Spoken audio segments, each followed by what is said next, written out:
Hey, what's up, everybody? We are live back again. Welcome to the Carlos Taco Show. Happy 20. Oh my God, what are we? 2024. 2024, everybody. Woohoo! Yeah, Woohoo! right. Hey, it's just grape and apple. Sorry, folks. But yeah. So, anyways, we got Mary. We got Gavin. How y'all doing today? We are doing great. I'm all right. 2024, there's no complaints yet. He said, "You all right, Gavin? What's going on?" Oh no, I'm just all right. Just been busy. Really? Ah, Yeah. Well, yep. tell us what you've been busy doing. Um, getting into good trouble. Well, we like good trouble. Yeah, good trouble's good. You got a new baby in your family. You got a lot going on at the NAACP Youth Council. You got elections coming up, and you need Uh, people to sign up. yeah. All that. Um, yeah. We got that coming up, and we got When is um. that? When is that all due? When do you need all of these new people to sign up for the NAACP, and what ages are good for the Youth Council? So the age group can sign up at any time. Um, our election process, we're now officially locked in for elections. So it's now go time. So this year for the election year is going to be very interesting for everybody, not just for the political world. It's going on down here in the community Well, too. well, you guys do great things for the community that are non-political. You've got an event coming up. You got two Hmm. events coming up that I Uh, know about. Do you have any more? right? Um, yeah, we got a couple events coming up. We got the national convention that's coming up. That's going to be, I believe, July. I Okay. want to And say what do you July. do at the national convention? That's the one in Las Vegas? Yep, that's the one in Las Vegas. We talk about resolutions. We do training.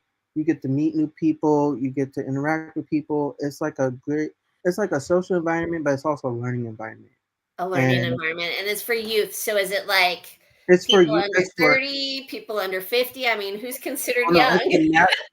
the national convention is for everybody. So it's for youth and adults. Okay. Some people be bringing their babies. Some Okay. people at our convention we had like this little there was someone that brought their baby with them. They were so cute and adorable. Yeah, Like, babies are fun. yeah. I'm just glad I don't have any. I know my baby cousin kept me busy all like for the past couple 2 days. How old are they now? 2 weeks? No, she's a couple months now. Her name is Malaya. And Oh, I thought you were talking about the new one. oh, the new one, that's my nephew. I know my family had a couple of babies this year. My nephew, he was born in November, so he's like now a month. Like a month and a Yeah, half. Cute. He's so yeah, like a tiny. month and a half. So on the 15th of January, you have a speaker coming. Tell us about the The, speaker that you have coming. the breakfast. I No, that's don't the 27th, right? no, the breakfast is on the 15th. Yeah, Oh, breakfast is on the 15th. Got that's it. Yeah, we have yeah. the MLK breakfast on the 15th. And That's MLK, just so you guys that don't know acronyms, is Martin Luther King Jr. yeah, our adult branch is hosting that this year, so I don't have too much to say on that. But Okay. I know it's going to be a wonderful event, and I would like for everyone to come to see who's up there this year because every year is different. Okay. And then you have We have on the 27th. the Know Your Rights. Did you want to talk, Carlos? What up, Frank? Hi, Frank. All right. All right. So, just real quick, Frank, well, I'll introduce you and let you talk in a second. But there's a Know Your Rights event, which is coming up on the 27th of January for the Mhm. NAACP. And we've got Gavin here to tell us about it. So He's the current youth president, and he's up for election. So if you know any youth that want to sign up for the NAACP, that's who they need to vote for. Right. All right. All right. Okay. All right. Well, continue. I was just starting to hear what you were saying. All right, Yeah. so go on, Gavin.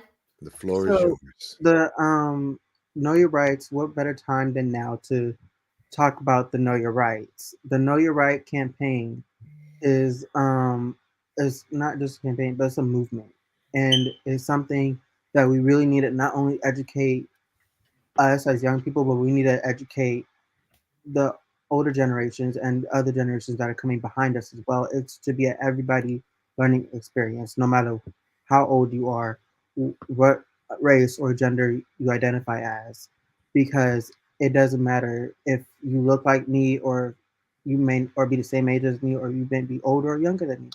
It can still happen to you. So Right. what we need to do is to protect ourselves, and how we protect ourselves is to be educated, because if we spend more of our time investing in our education, these other problems that we see today might could desist. And who's going to be the speakers at this event?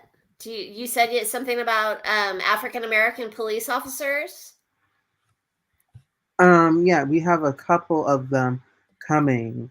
I'm still working on a few, but we're having them to come speak and help us get a dialogue going, and probably throw in some like community, like trust ways, like some maybe throw some ideas of how we could bring the community and our police officers together, because what we do need at the end of the day is unity, and we Unity need and healing. reform. Yes, we need healing, unity, and we need accountability, Right. Right. and that is very stronghold, because if we don't have unity, we can't have peace. If we can't have peace, we can't hold nobody accountable, because we're always going back and forth. So what we Right. need to do is come back and sit down and talk to each other like civil human beings, and discuss our feelings like adults, and like feelings and like how we can properly communicate, not in a way where we're kind of um like just bashing each other and acting like little kids. Right. You Because don't want a there's different ways to you don't express want a your Jared emotions, Springer how you show going feel. on. Yeah.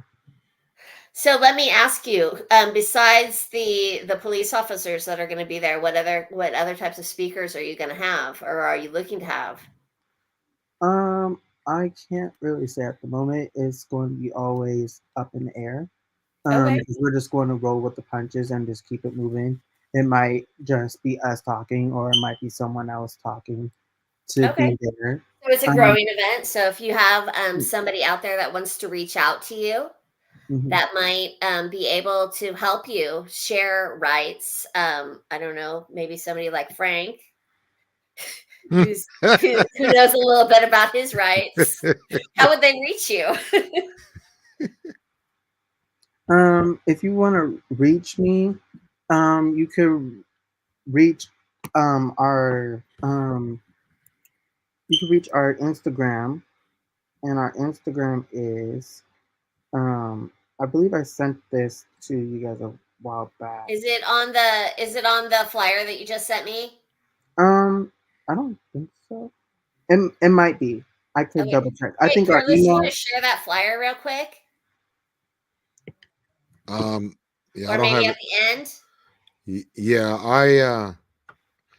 While you guys talk, I'll upload it real quick. Okay. So, So hold how So on. are our you doing, Frank? Don't mind me. Good to hear from you. Hey, thanks, Gavin, for hooking all this up. And one person that I always learned from about Know Your Rights trainings was the Berkeley Cop Watch organization. And what they taught folks, they used to hand out a little yellow book that talked about knowing your rights, how to video and monitor police when they were misbehaving. And this is before cell phones actually were common for video, where they would actually go out with video cameras and they would observe, and they had a yellow vest, and they kind of patrolled the patrols.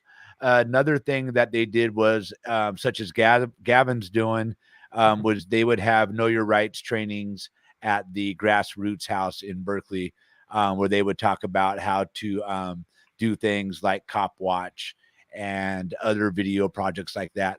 Even just your presence at a scene where something might be going south quickly could put a stop to someone facing harassment or unjust behavior, just by showing up and being present and saying, "Hey, I'm observing here. I see what you're doing." A lot of times, if they know others are witnessing, things may change. So yeah, Berkeley Cop Watch is a great organization. They might send someone out if you're interested. We can connect off the air. They've always been a great organization. But I think anytime that you get to learn about your rights, and you're able then to exercise them, it may not always go your way, but at least you know that you're exercising your rights. And if your rights are violated, then you know steps that you can take by seeking legal action, or other actions such as speaking out at city council and stuff like that. Well, that's great information. I took a note of that for you, Gavin, and I'll send it to you at the end of the show. Oh, and Okay. also, real quick, it's a little bit dated now, but it's full of great information. And that's a YouTube video that Berkeley Cop Watch made. It's called "These Streets Are Watching."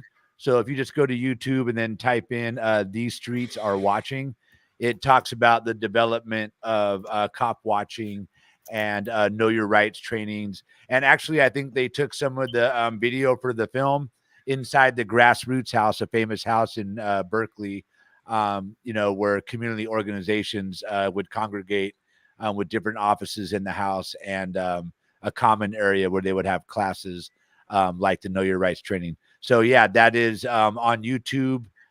These Streets Are Watching, and still great information. And you could see a lot of OG folks in there that started Cop Watch in Berkeley, which is a Berkeley organization that was at the time developed to protect the unhoused community surrounding UC Berkeley when there was a crackdown and violence perpetrated against the unhoused folks. Oh, that's a great idea. Um, I'm a, I'm a hop on to about the unhoused. Um, the unhousing for the NAACP, we actually have a committee on the state level, and the state level, the youth state level, we have how we're having a housing committee, and the chairman is led by Zoe Williamson, I believe, and I'm the political action civic engagement chair for the Youth in College State as well. So if you ever want to collaborate with that, we can. Also for housing, um, a great organization I work with is ACE in Action. Oh, They're yeah. they're a wonderful, tremendous group with that, and they've done so much work, and I commend them for all they do. Do they come to your housing your housing committee? Do you ever have people like that come to the committees, or is it what is the housing committee like through the NAACP? Well, this committee is really new, so it's actually starting up with its own platform and stuff. Hmm. So we'll Is have to. this the one that you invited me to join? No, It's a Youth. youth Okay. one. So youth are able to join. I'm not sure if the adults have one. I have to double. I'll Okay. follow up with you guys on that. Okay. Well, we're always interested in housing, and I know that I have a deep passion for it. I know Carlos has a deep passion for it. Yep. Um, I think that's all. That's the only thing I ever work on. Right. So, Yeah, no, I'd love to hear more information about that too. As you get more information and the committee starts growing and the things that you're working on, maybe we could reconnect and hear all about that. Hmm. I'd love to connect with you guys, and I hope you can definitely chat about things like this because it's like so much is going on in our world today, and there's a lot of issues, and the smallest voice can make the biggest difference. So for all the people that are watching at home, don't think that your vote or your voice doesn't matter just because you might be too young, too small, too old. Your voice and your opinion matters as just as the next. And you never know. The thing about social media is very opinionated because you might have someone that may think the same way exactly like you, but they just didn't say it. So why don't you make that space and you make that choice to speak something and say something and do Right. something different? Yep. So I tried to get the flyer up. I was gonna send it to my MacBook here, but I'm afraid if I airdrop it, I'm gonna lose the signal to this. Oh, let's not do that. No. So what I'm gonna do is I'm gonna put all this information on this flyer. Wait, hold on. Let's see. That's so ghetto. Hold on. Oh, hold on. Oh, Let's see how my daughter's gonna be like, Dad, don't be showing me. So I'm gonna put all this information on this flyer. Um, on it'll be in the description in the Carlos Taco Show on YouTube. So you go on there, you'll see all this information on there. And and then it I'll add it to our just Facebook text page me. that's in the works. Right. Sorry. My daughter's texting me now. She made birria tacos. Oh, nice. Hey, did anybody go to the Oscar Grant Fruitvale anniversary? I didn't. I was still sick. Unfortunately, me, the same thing. I was still sick and I didn't want to contaminate anybody, but it was 15 years of the celebration of Yeah. life, I guess it's become now, and of their victories. I was kind of bummed that I didn't go because I didn't want to contaminate people and I wasn't feeling that well, but then I got to see everybody was posting online. I was like, oh man. But I Did Right. think it I look like they probably had a good turnout? it looked like they did, yeah. Yeah. And Oh, they've good. Yeah. been doing It looked like great a work. great turnout. Yeah. Yeah, they've been doing great work ever since the tragic loss of Oscar. Um, it actually changed my life dramatically because I was just starting my radio career a few years into it. And that became the big news in Berkeley and Oakland, where I was doing my radio training. So I did numerous reports live from the street on KPFA. Oh, I wow. also went out and recorded, hours and hours of the protest and played those on KPFA, Full Circle, Flashpoints, and the evening news. Um, Took a lot of pictures, so I got a lot of stuff I need to organize from that period there. So Nice. it was actually a tremendous time for the Bay Area that really changed a lot for police violence and police brutality because so many people had caught that on the video and people Oh, saw yeah. firsthand the killing of a man that was not a threat. Um, and like I said, it really galvanized the direction I was taking in my radio career at that time to focus my energies and my microphone into social justice and those types of causes. Right. No, we appreciate that you're doing that too, because I know that that's how we found you. I think was through my daughter Yeah. for social justice issues at the was she part of the sit-in in the police department? Is that where you met her? Yeah, I think I met your daughter at the high school protest when they were marching from Antioch High School and they went down to the intersection there at 18th and L and they knelt, took a knee like in the intersection. And then I think they marched either down to the police station or down to another corner and then back to the high school. So, yeah, that was kind of another transformative moment, of course, for the country. The summer of And George definitely for Floyd. Antioch. Yeah, and then for Antioch as well. Yeah. Yeah. Yeah. We were definitely the sundown town before that happened, and everybody kind of woke up. I hate saying Yeah. woke, but it's definitely what happened. Well, I felt like for me personally at that time, it was like the boost that we needed out here. And unfortunately, that came at the death of George Floyd in basically a horrific like snuff film that we all saw. And then right on the heels of that, we had our own um, young man that was killed, Angelo Quinto, during the same time period, which really kind of sealed the deal for here in Antioch.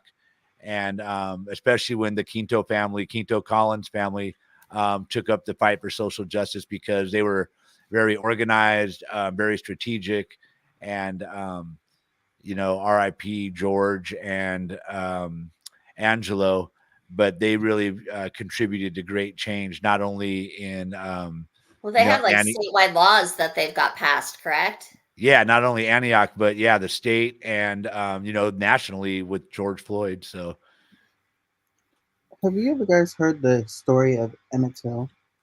Mm-mm. Emmett Hill? Emmett Till. Emmett Hill? No. Yeah. Have you? So yes, this is a.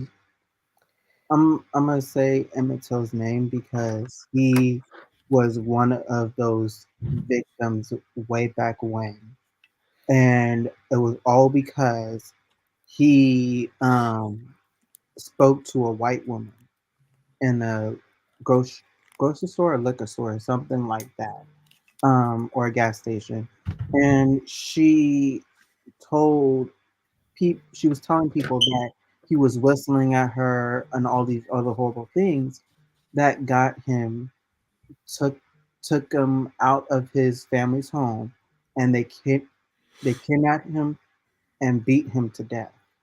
They Is beat is that the one that they just had the movie about recently? Yes, Yeah, that's no, the I did one. see that. That's the one where they had him in the mother said she left the casket open because she wanted the whole world to see his what they done to her baby. Mm, And even since then, been happening way before that. But it's stories like these that are important to tell because if we don't tell them, who else will? right. Right, Not only right. that, social justice, sh- we need to be taking the torch further more now than ever. We need to be riding that horse, for fighting it for more than ever now because it's just going to get worse because now we got these guns and we got this all this violence going on, but we don't have no peace and unity. And you know what? I think you're right. It's important because you've got people like me, people that are in their 40s that are white that have grown up in a public school, and we don't get told any of these things. I get told something all the time that like deeply saddens me and makes me angry about history that's just completely, taken out of the books. I mean, it's not even banned. It's just not delivered. Right. And So, now that they're being brought to light, now they want to ban them after they wasn't there in the first place. But Mhm. if you're going to right. tell, but this is why I say, if you're going to tell history, tell it right and tell the whole truth and And nothing all of but it, that truth. all of Because the Right. ugly yeah, facts, because, we did that with the Nazis, and yeah, that's not even our history. And our history is right, 200 years of, systematic oppression and trauma, and right. I'm And so green at it. It's terrible. and It embarrasses me. and what's worse is that when you're an African American male, you'll be lucky to live to be the age of 8 and not know what racism is. Wow. Because African American parents try to shield their child's innocence so much from that, but at a certain point it just happens and it's out of the parent's control. And that is what every African American parent is talking about because we need somebody to take that torch, and we need someone to bring this to light, because you shouldn't be at the age of 8 or 4 or 5 years old knowing that someone is allowed to call you the N word, that Right. it's okay to call you all these names and try to like hang nooses over you, do all these horrible things, and there's no justice to it. Right. There was a meeting with the Antioch Unified School District. It was a phone call, and they were talking about bringing local African American history into the high schools and into the junior highs, so Mhm. that they could help form, kids' minds into making their own opinions. Because I think the more kids know in general, the more likely they're not going to, be the next generation of the person who's a jerk. I mean, Right. I don't know how else to say it. Just want to welcome Nicole to the show, and then Hey, Nicole. we got a question from Hey, on Facebook here. Just wanted to, Yeah, I saw that too. yeah. Did Oh, you we want? bounce all over the place, Facebook user. Do you want me to? no, you know what, you guys? I want to hop on because I was watching and I heard what Gavin just said. Um, I just wanted to tune in just to say, me, and one, I'm looking crazy, so y'all ain't getting no video from me. Y'all just gonna get my Ah, tonight, okay? someday. But as a parent to two African American sons, two black sons, one 19, one 13. Um it has been the goal for my husband and I to teach them what we didn't learn when we were growing up. There was a lot of things. And so when you say, Gavin, like some of these parents are not teaching, no, well, not for us, because we literally are teaching our kids what to do when you get pulled over, Yeah. with the police officer, how to act, be respectful. I want my kids to come home. That's the major thing. I want my baby. He just started. I call him my baby, but he 19. But he about to be 20. But still, They'll, he's still my baby. they'll But always be when a he baby. he just started driving, probably about a year or so ago, and I want my son to come home. So we definitely teach them what we were not taught. And that is like the certain things, like what you do when you are pulled over, how you should still be respectful, even if you feel as though your rights are being violated. We can deal with that later in the court system. We're not dealing with that while you out there by yourself with any police officers or anything like that. So I think for this generation, for me, just I really think that a lot of the parents in this generation, especially Black and Brown parents, have talked to their kids about so many different situations, not just police, police brutality, all that stuff, which is it's sad that we have to go through that. You know what I mean? A lot of Caucasian parents, like, they don't have to go through that. Like, they don't. I posted something on your page, Mary, rant and raves about my son getting pulled over for the first time in Brentwood. And I was like scared as hell. Like, oh my God, if my son gets pulled over, what's going to happen? And that officer treated him with respect and Oh, thank God. dignity and was not, didn't intimidate him or anything like that. So he came out well. A lot of other kids in that situation don't. So, I think that a lot of us parents are woke and I love I like the word woke, Mary. That's just me. I I just like don't know if that's a good word or not. I hear you woke, I hear know snowflake, and I'm just like, you oh God. No, I love the word woke, and all it is just like woke to all of the stuff that's been going on for years and decades and hundreds of years, and that we just now, we're woke to it. We understand, like, who has the power, who doesn't have the power. The fact that we need to, like Gavin has said before, and all of you, collectively speak up and gather together to try to change what's been going on systematically within our societies.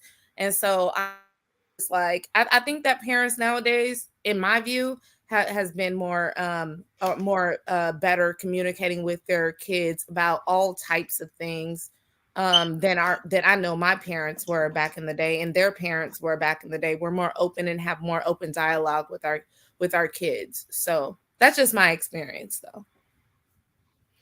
Yeah, the Facebook user that we're talking to is saying that he saw that there's Concord PD and Pittsburgh PD killed white kids as well, and that the police department is corrupt. And I think it's true. I don't think it's necessarily limited to people of color, but it definitely happens more often to people of color.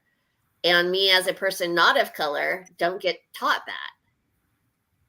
So I'm, taking it upon myself to learn more about what Nicole is talking about and find out what the situations are, and going to places like the NAACP and listening to their information and hearing Frank when he's on the radio. And it's hard. It's hard when you're growing up, and I grew up in Walnut Creek.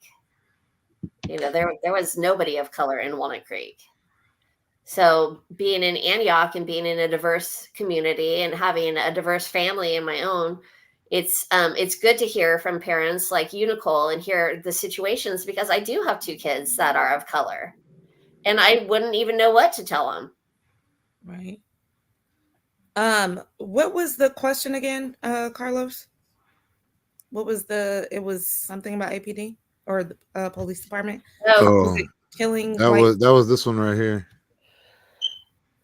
Okay, so what I can say about that is that one thing with me, I have been an advocate for unhoused people, and they come in all shapes, sizes, colors, religions, all of that, right? I do know that what I would say is that I think that, yes, I think that our police department, as well as others across the country, have,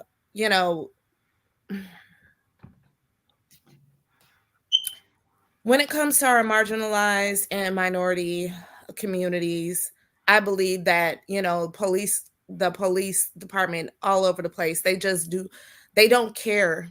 They really don't. So it could be black and brown. In my situation, when I deal with unhoused people, it could be any type of people. I think it's poor and marginalized communities that a lot of the police department, they target. And that is because they can do what they want to do, and they do not have anybody advocating for them. And so therefore they feel as though, I could do what I want to do. Look at oh my God, what's that horrible officer that did all that stuff to unhoused people and targeted them with his dogs and his canine. And Frank, who is he? The one out here in Antioch, the one that's, I think that is starts with an Amiri. A, I believe. Yeah, Amiri. Mary. Yeah. Yeah, And I was just going to say that there's a long list of people that the Antioch police has killed, and a number of them are what you would call white folks. There have been numerous killings in Antioch of people going back even before my case when I was attacked in 2009, and a number of them folks are white folks, black folks, brown folks. Of course, we were just talking about Angelo Quinto. Charles Burns, I believe, was a young white guy. I had all the pictures. We keep those pictures with their names on them, but I don't have them out in front of me, so I can't recognize them all. But I do know that it's quite there's not a lot of discrimination in the people that they have killed that I know of. More recently, it's been Arturo Gomez Kalel was the last guy that was held down and zapped to death over on James Donlin when he was rushing car to car and had an issue with his Uber driver and jumped out of his Uber. And then there was, we were just talking about Angelo Quinto before that. There was Raheem Rux, Wendell Celestine. Those 2 gentlemen were African Americans. So yeah, I see. people popping up in the questions. Yes, Ooh, let's it answer doesn't these matter in there. Yeah, it questions. doesn't matter in there. They have killed love them. across the board. They have killed across the board, and I Right. think as far as it goes to the APD, I think that something's finally being done. Will it be enough? I don't know. But they're probably going to have federal oversight after all this is over, similar to what Oakland has, and it hasn't done a lot for them.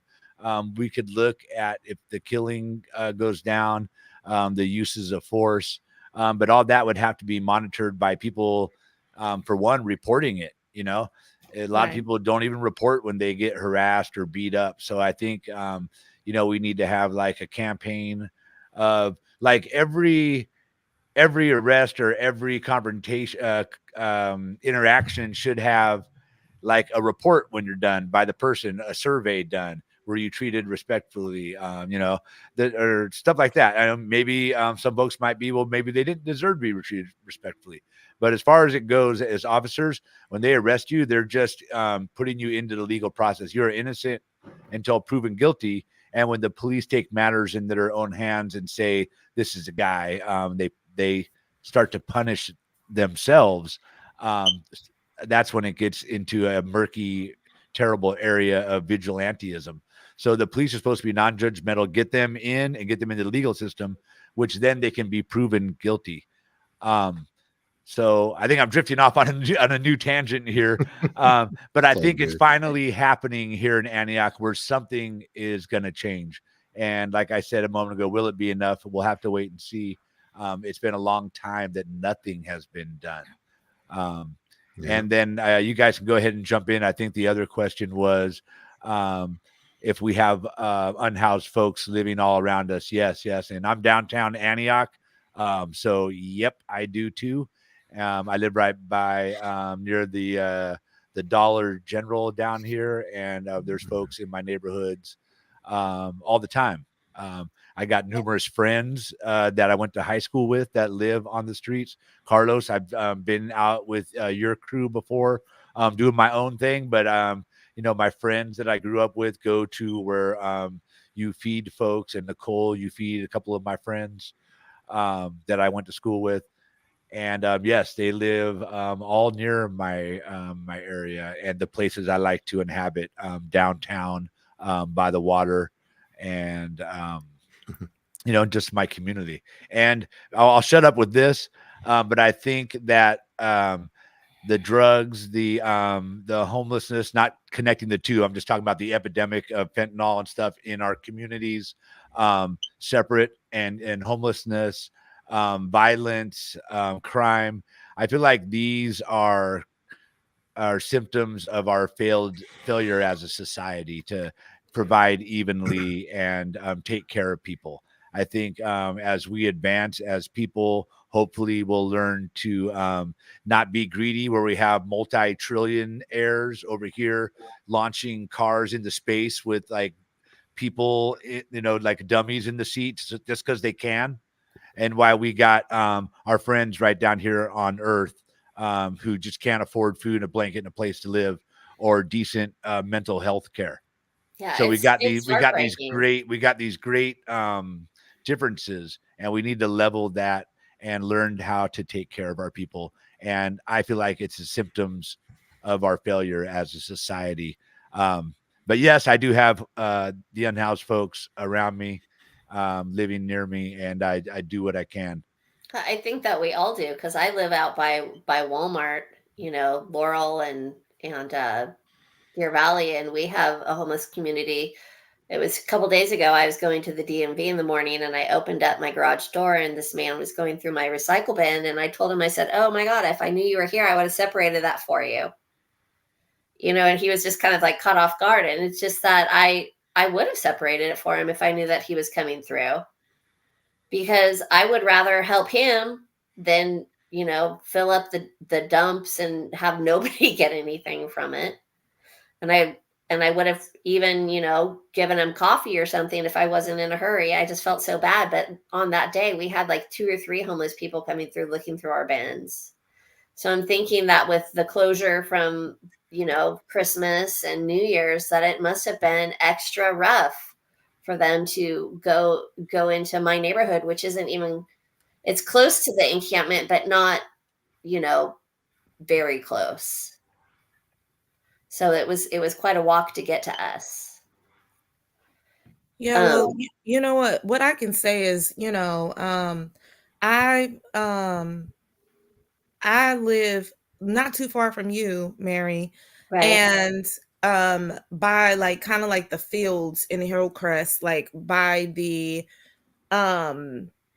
freeway, kind of like if you are on the freeway going from Hillcrest to Oakley, like you'll see the fields and stuff like that. And I literally just had an instance not too long ago where there was a couple that literally built the best encampment that I've ever seen. And I've been doing this for a while, okay? Right. And I've seen some really great encampments. They have showers, they're very clever. And they built literally built an underground encampment. I went there and I was like, oh my God. And they looked like they bought materials and all that. Yeah. And the people, I could not believe that the people in my neighborhood, these folks were not even near houses, near homes, but the only entrance to their encampment, to where they had to hike up a whole hill. Like when I went up, I was tired. I was like, what? Y'all do this every day? Hike up a whole hill just to get to their encampment, to stay away from everybody in the city, from everything, not bother anybody. But these people that were in my neighborhood harassed these folks so bad because they just saw them going in and out. They literally went out during the day, came back in the evening time, wasn't bothering anybody. They probably had jobs and everything else. Yeah, the girl was pregnant. The guy, I didn't know what he did, but they didn't bother anybody.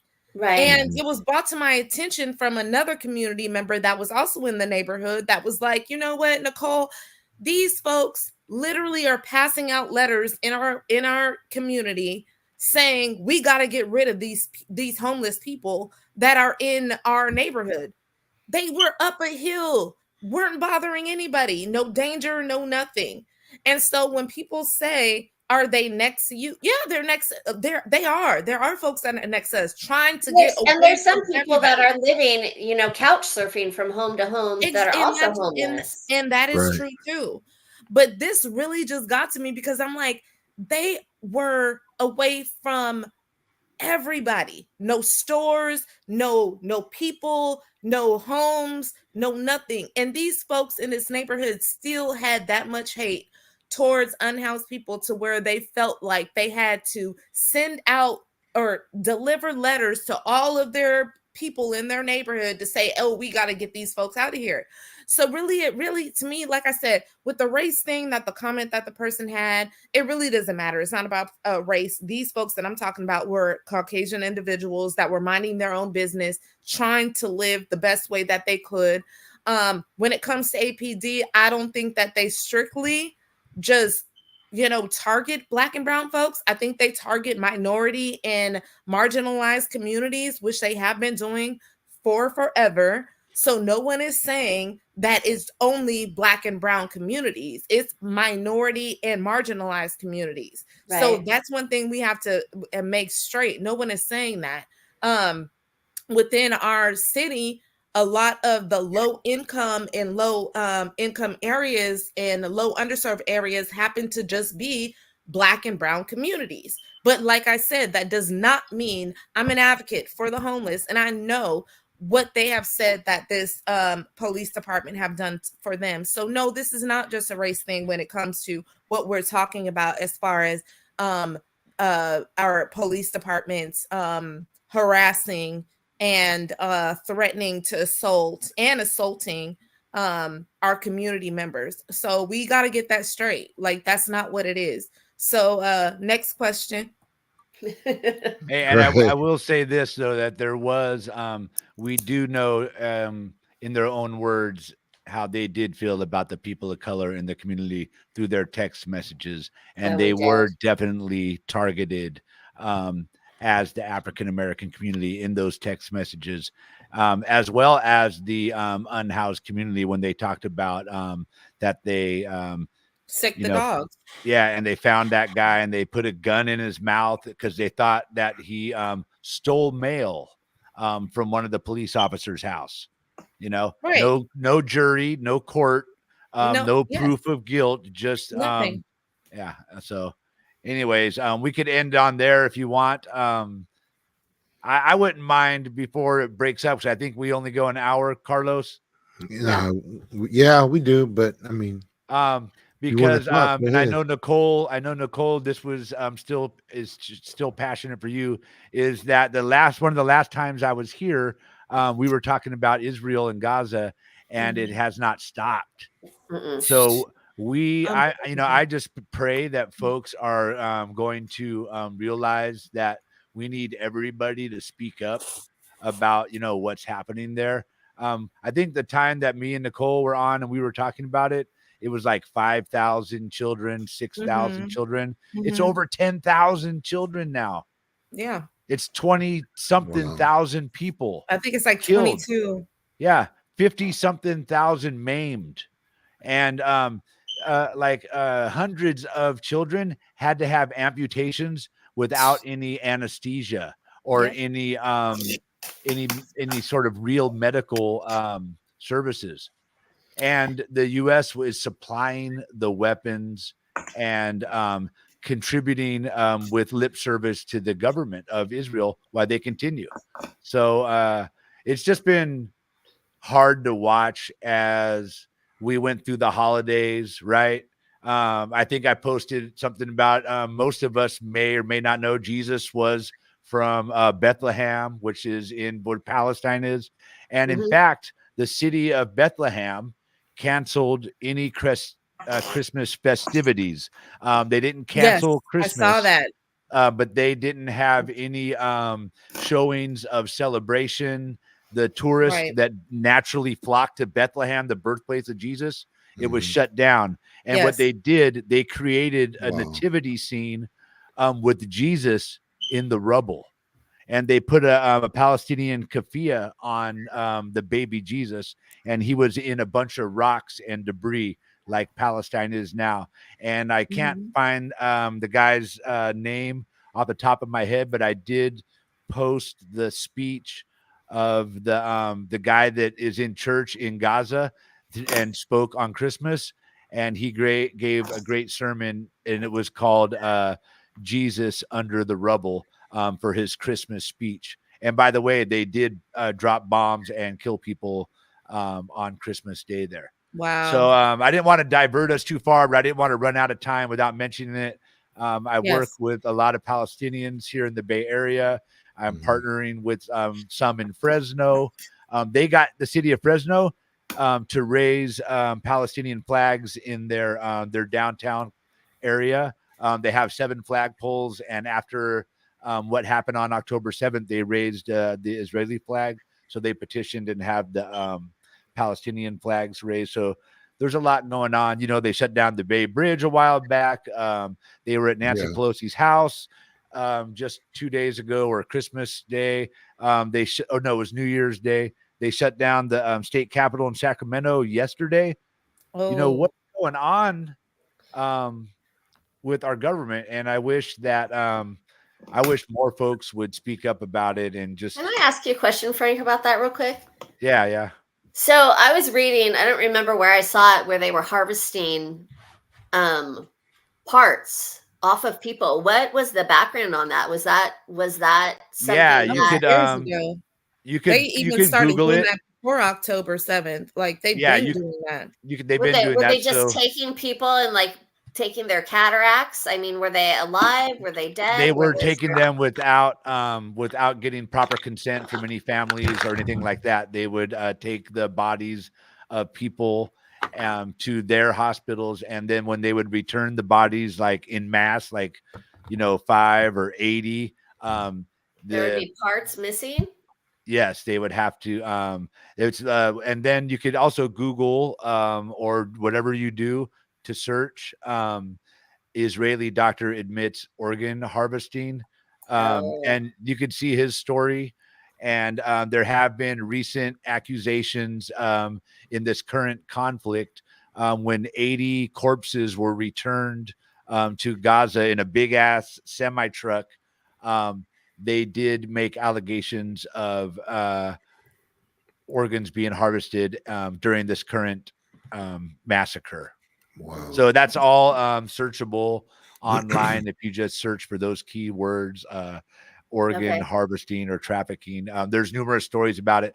Whether they've been confirmed or not in this latest round, we'd have to Google again and see and read up more on it. Find out for the sources and But stuff. in the past, the one that Nicole said, when they've been doing it a long time, a doctor had admitted and kind of tells his story, and you could find that, openly, searching the internet.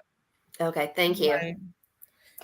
And And go ahead, Nicole. I mean,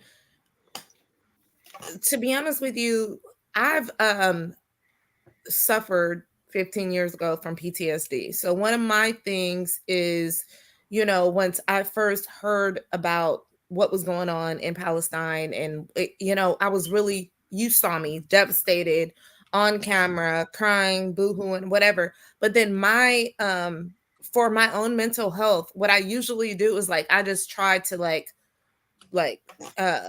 not think about it, or not, just for my own mental sanity, I guess. But stories, the stories don't stop. You go on your Facebook, and it just keeps going and going and going. There is no stopping this. There is no getting away from it. And my thing is that I don't know. I know since our last conversation that France, we talked about the UK, we talked about the US and France, how they were the only ones that did not call for a ceasefire. Since then, I have seen that France has called for a ceasefire. Have you had any other updates as far as, I know the US? No, that would have been big. I would have heard about that. But what about the UK calling for a ceasefire? Anyone else? What is the newest updates as far as what is going on? I know they had some, what is it called? Not ceasefire, but a humanitarian pause, to where they will let some folks in or whatever for a little bit, but no one is calling for a ceasefire, and yet they're still doing this.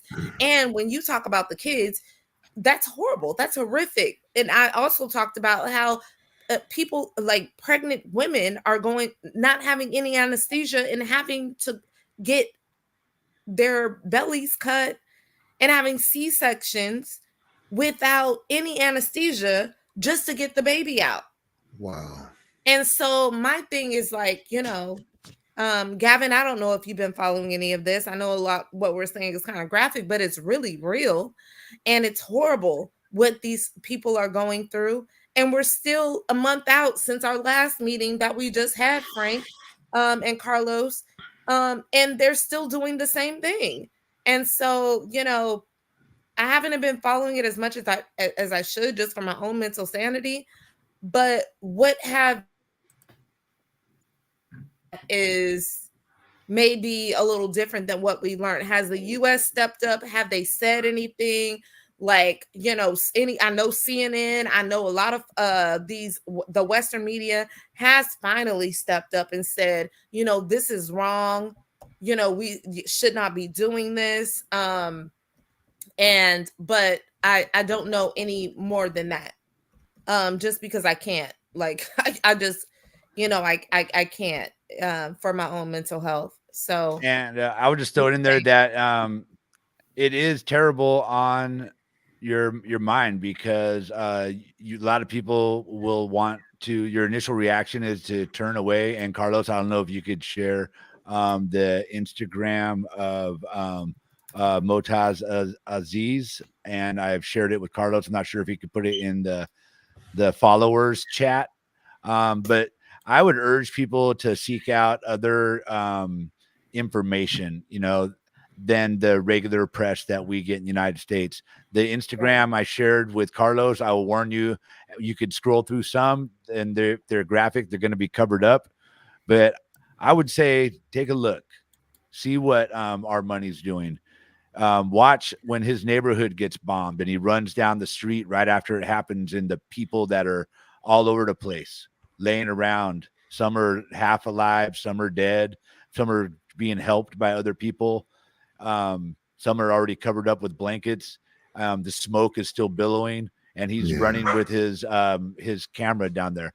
So follow folks that are on the ground in Gaza, such as Motaz Aziaz. It's hard to pronounce some of the names, but I've been following him on Instagram, and I actually reached out to him to see if he can get back to me about getting him on the air.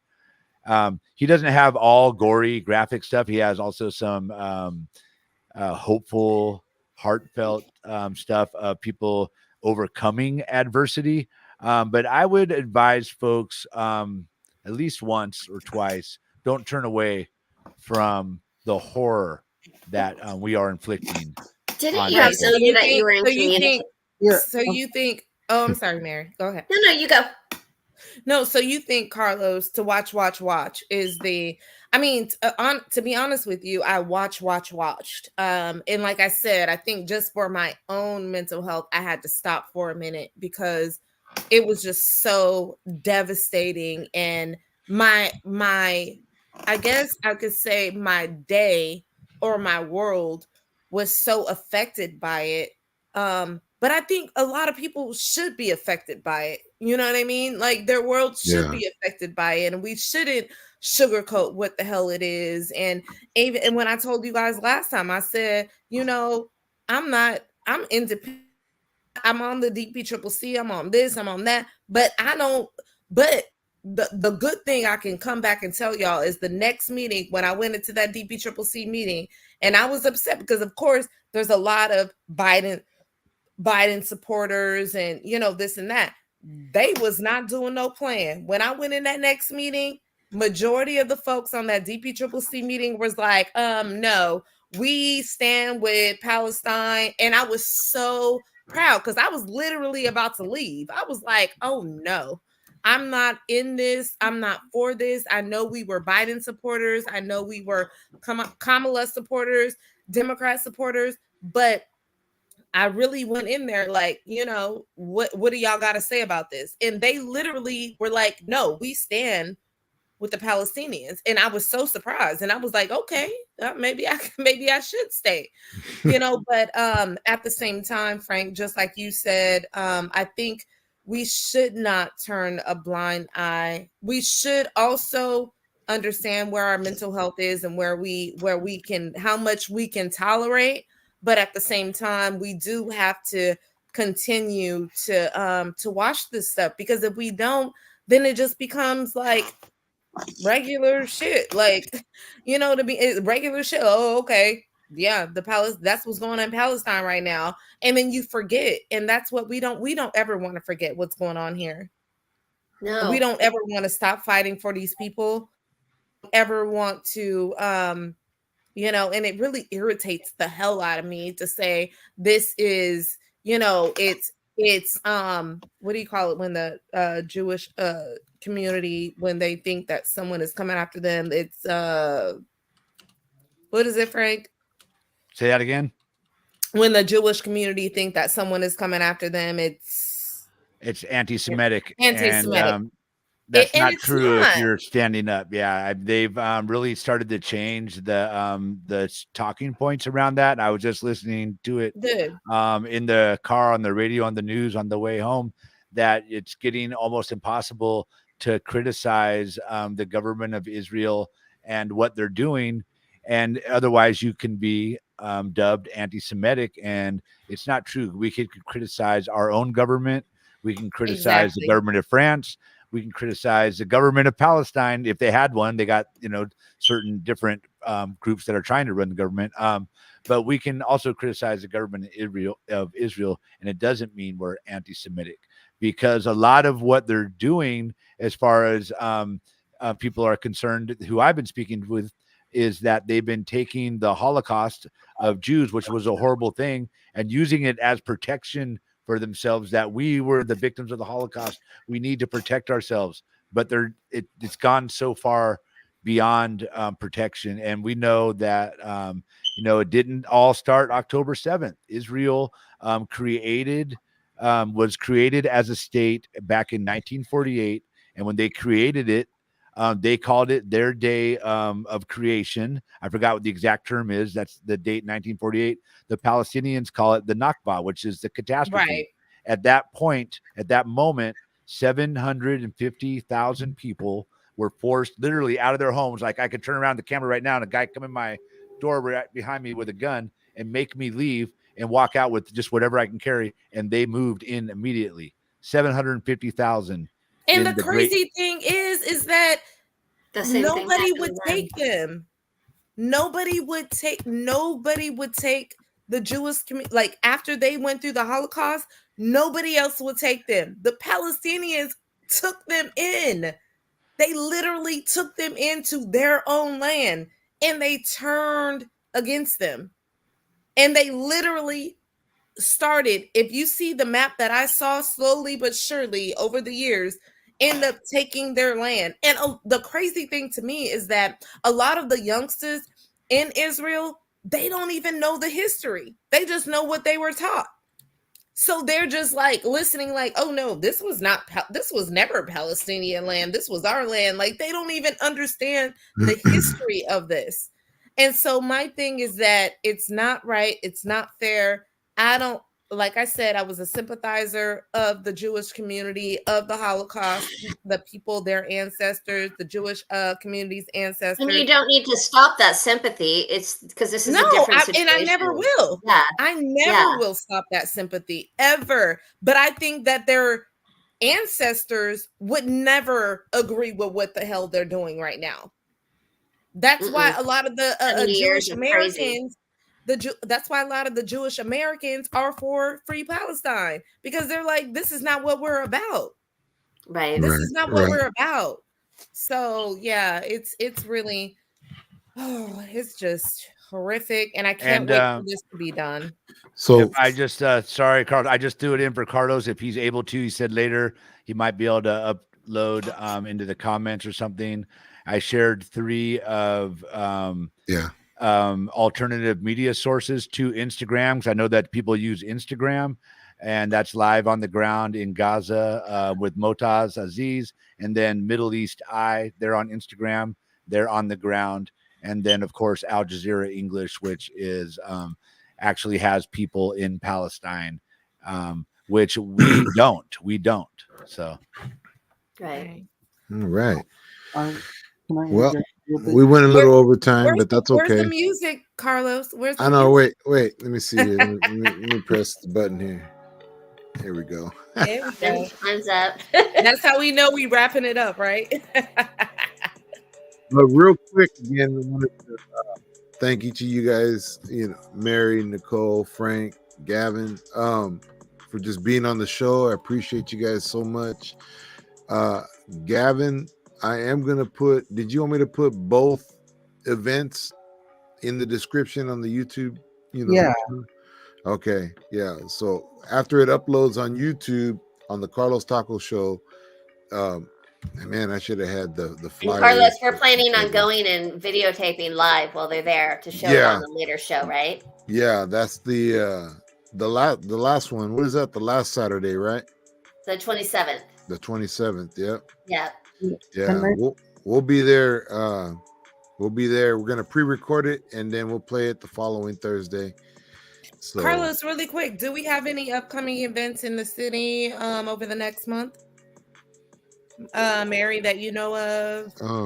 Is the COC doing anything? Frank, do you know of anything?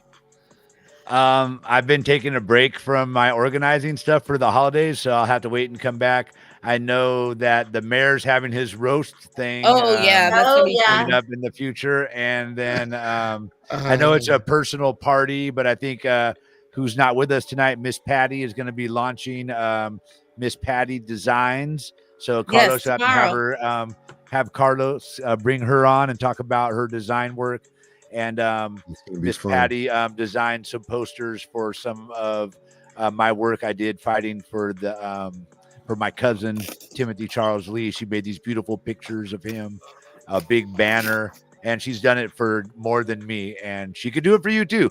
Right. So Carlos, Right. get her on there, and she could you could have Miss Patty talk about Oh, Miss Patty designs. for And sure. Oh, I I have got one one more thing. thing. I got one more thing, you guys. Okay. Just really quick. Don't forget that what is it, June 5th, 16th. Patty is getting married to the mayor. So No, we they're have not. we have to Hey, make sure that we hold are on. there to celebrate them. We all saw the invitations that went to the city hall, and we are just You- so excited. And you're- I you're- mean, I have to give you, I have to reach God. out to the mayor to see if they Hold have on. their registry I can. available. Okay. Funny you mentioned that. I get a phone call the other day from the mayor and Lamar, and you just checking on me because I've been sick for a while now, but he will be on live with us on the 25th of this month, and we Woo-hoo. will be talking about that. So, Nice. and a lot more. So, Oh, so yeah. I have one event to share. So I'm a fan of theater, and the Ghostlight Theater, which is one of the productions that my kids have gone through. My friend is the director this year, and they're going to do 10 local playwrights with 10 local directors. If you want to audition for that, it's through Ghostlight Theater, and their auditions are on the 15th of January. There we go. And they're going to be short 10-minute plays, and I think we should go see them. Where is it at? It's going to be in Brentwood. Okay. I'll post the link for that also with Carlos. There you And go. I might actually audition.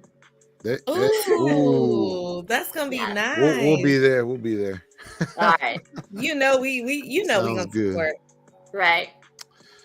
Well, Say something. again, thank you guys all for Gavin, do being you want on to the show. recap your events? Yeah. Yeah, I just want to just say thank you for everyone that came.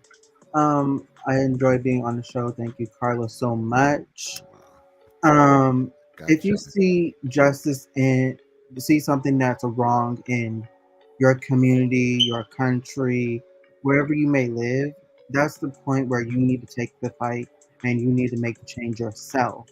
Because the argument is not with each other, it is out there. And at one point, we're going to have to stop arguing with each other and we're going to have to Mhm. start facing the real fight. And the fight's out there, it's not in here. Word. Absolutely. Couldn't have said it better myself. Man, that was awesome. Thank you guys all for tuning in. Don't forget to like and subscribe if you're watching this on the YouTube channel, the Carlos Taco Show. And tune in next Thursday. We'll be back the same time, 8 p.m. Pacific Standard Time. Thank you guys all for being on the show, and we'll see you soon, okay? Peace out. Peace out. Peace.